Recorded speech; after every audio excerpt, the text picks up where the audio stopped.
Hello everyone. हमारी जो class चल रही थी उसका टॉपिक चल रहा था खलजी वंश। खलजी वंश में हमने जलालुद्दीन पढ़ लिया। अब हम अलाउद्दीन के बारे में चर्चा करेंगे।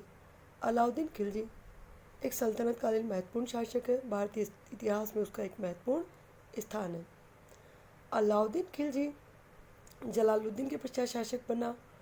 अलाउद्दीन खिलजी दिल्ली सल्तनत के विस्तार एवं प्रसार में अपना महत्वपूर्ण योगदान रखता है, इसलिए उसका अध्ययन हम निम्न बिंदुओं के अंतर्गत कर सकते हैं।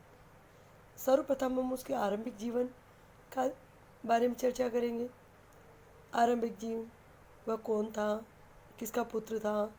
हम बात करते हैं जलालुद्दीन खिलजी के भाई शिहाबुद्दीन का लड़का था। उसका जन्म 1266 ईस्वी में हुआ था। शिहाबुद्दीन युवावस्था में ही मारा जा चुका था।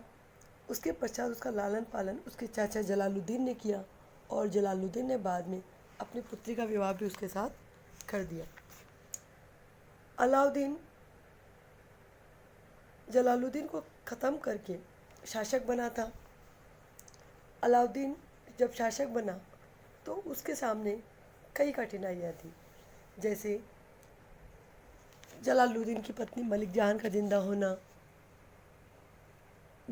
जलालुद्दीन के पुत्र खदर खां का शासक बन जाना, अलाउद्दीन का राजधानी से दूर होना, ऐसी काफ़ी कठिनाइयाँ उसके सामने थी। उन पर उसे विजय प्राप्त करनी थी। इन कठिनाइयों का अंत कर जलालुद्दीन ने साम्राज्य का विस्तार करने की योजना बनाई।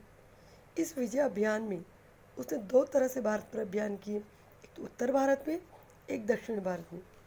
उत्तर भारत में उसने किन किन स्थानों पर आक्रमण किया, उसका अध्ययन हम इस बिंदु के अंतर्गत करते हैं। उत्तर भारत में पहला अभियान उसका गुजरात के खिलाफ, दूसरा रणथंभौर के खिलाफ, तीसरा चित्तौड़ और उसके पश्चात मालवा, और मालवा के पश्चात सिवाना और जालोर पर। दक्षिण भारत के अभियान की बात करें, दक्षिण भारत में अभियान उसका जलालुद्दीन के समय शुरू हो गया था।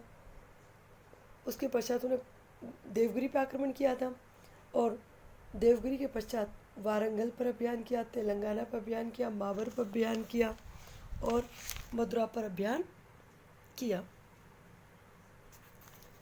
अलाउद्दीन की उत्तर भारत की और दक्षिण भारत की में किस प्रकार की नीति अपनाई, जिस प्रकार उत्तर भारत पे उसने सल्तनत में शामिल करने की नीति अपनाई, वही दक्षिण भारत में समुद्रगुप्त के समान मोक्ष अनुग्रह की नीति अर्थात करद राज्य बनाने की नीति